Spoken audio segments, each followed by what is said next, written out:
সিংহ আসীন হয়ে আছেন। অ্যাকচুয়ালি কিন্তু মা যে অর্থে আসীন হয়ে আছেন, যে রূপটা আমরা মা দুর্গার দেখি, সিংহের ওপরে একটা পা এবং অবশ্যই অপর পথ কিন্তু তার অসুরের বক্ষে। এটাই হচ্ছে প্রপার দেবী মূর্তি, একদম দণ্ডায়মান অবস্থায় থাকবে।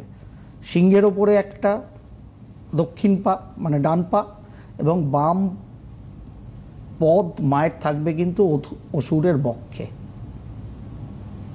অ্যাকচুয়ালি এই যে পশ্চারটা, ওখানে সিংহ কিন্তু সিংহ না, এটা কি জানেন?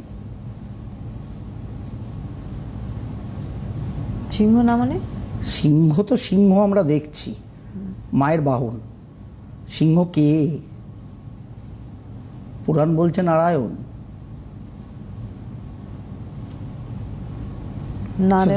অনেক অনেক ব্যাখ্যা, অনেক অনেক কিছু, কিন্তু মায়ের মাহাত্ম্য সেখানে ত্রিদেব দ্বারাই তো মূল সৃষ্টি।